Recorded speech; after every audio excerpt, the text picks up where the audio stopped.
Hello and welcome to the Robot Center. The whole world today is shocked with the death of the Iraqi model Tare Faris, and you might be surprised if I tell you that what happened to Tare Faris is an absolutely normal news to all the Iraqis and well expected by everyone. Now, I know everyone is still talking about this, and I know every single news media agency like The Independent, the Daily Mail, and the New York Times, and every single TV station in every single language almost reported about this horrifying and terrible assassination of the Iraqi model. However, the whole attention went to Tare Faris more than anyone else is because of Tare Faris herself. She's a former beauty queen of Iraq. She's one of the most famous models on Instagram and all over the social media. That is why the whole issue just came up to the surface and everyone is talking about it and seeing it right now. Otherwise, if you didn't know, right before the assassination of the Iraqi model, there were actually 3 women who got assassinated as well. One of them is in the beauty line. The other one actually got shot in the head in Basra, and she's an activist as well.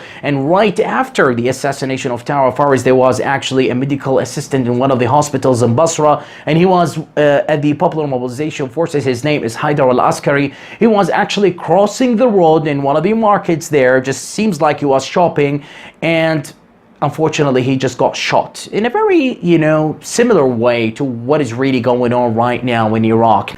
Now, if you just go online just to justify to you exactly why am I saying it is a very normal thing right now in Iraq, well, if you just go and Google about Baghdad, just to search about the capital of Baghdad and how secured it is, you can actually find that SecureLife.com had an evaluation in 2017 of the most dangerous capitals around the world, and Baghdad is ranked as the 7th most dangerous capital in the world. And let me exactly read to you what it stated.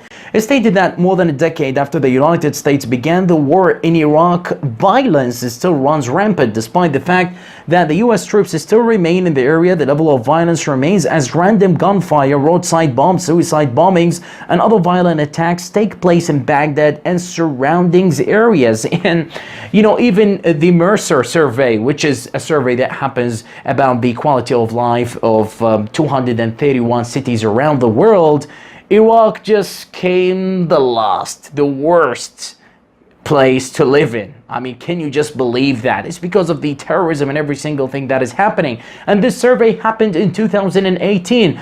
And that is just really depressing thing when you look at this thing. Even the Guardian newspaper in 2009, for example, and that was really way before ISIS terrorists, and it was only Al-Qaeda going on and probably some sectarian conflict in there in Iraq and Baghdad and in the other governorates in Iraq. Well, it actually reported that Baghdad, and let me read it for you here, Baghdad in early 2007 was the most dangerous city on earth. Most parts, with the exception of the heavily guarded international zone, which is the green zone, which is really protected by the Iraqi government. Now, this is just something that just shows you exactly Baghdad being actually one of the most dangerous capitals, and all these things, the murders, assassinations, and everything, for so many reasons was really happening. Now, also the threats, the death threats, it's just something normal really. I mean, The Independent reported that Tare Faris actually got a death threat before she died. And everyone knew in Iraq about her death threat, but no one really cared about the death threat that she received. And right now, Shayma Qasim, for example, as well, one of the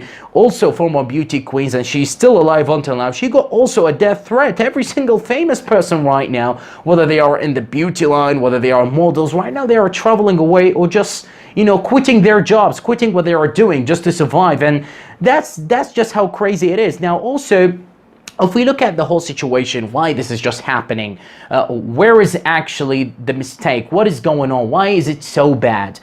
The U.S. Department of State actually came up with an evaluation in 2018 about the military and the police performance. And let me just here read for you exactly what it said.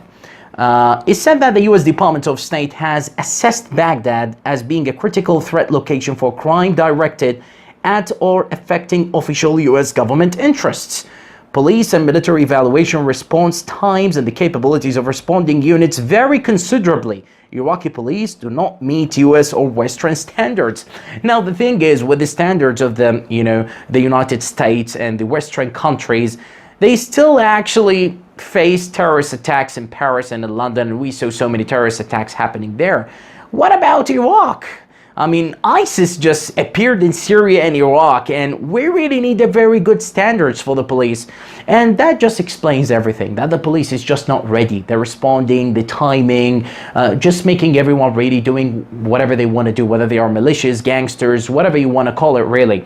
And the really concerning thing here is that those assassinators who are just running around the cities, whether it is in Basra or Baghdad, the thing is, they are showing their faces. For example, in Tare Fares' case, the assassinator, you can tell his face when you look at the crime of the short film that came to all over the TV stations, and I'm sure that you saw that.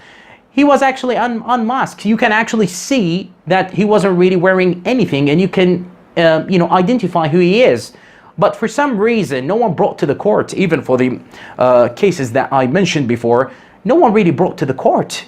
And that is just really concerning, that right now they are just not really hiding anything. They are showing their faces and doing the crime and say whatever they want to say, and no one really dares to do anything. There is something really fishy about what is happening. Now, you might be wondering what the government really did about, the whole issue when it got raised in the media. Well, Dr. Hyderabadi actually opened an investigation for 48 hours, just trying to understand what is happening, why this model died, why everyone is now being threatened, why no one is brought to the court and everything, and no results again. This is the problem. Every time we open an investigation, it is a huge thing. And there is also some point that I want to raise today, is that at the period when we actually are shifting from the previous governments to the new government, at this particular period, the crime level just increases really high, and I don't really understand. For years, really, every Iraqi can tell you that.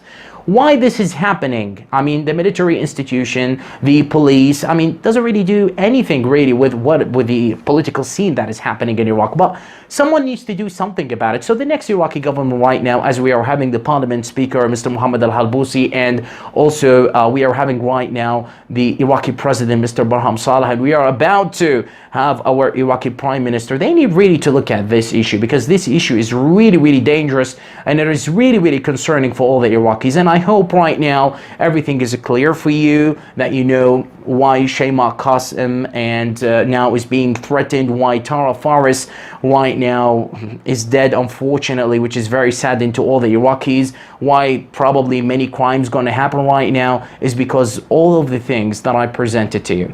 Thank you very much.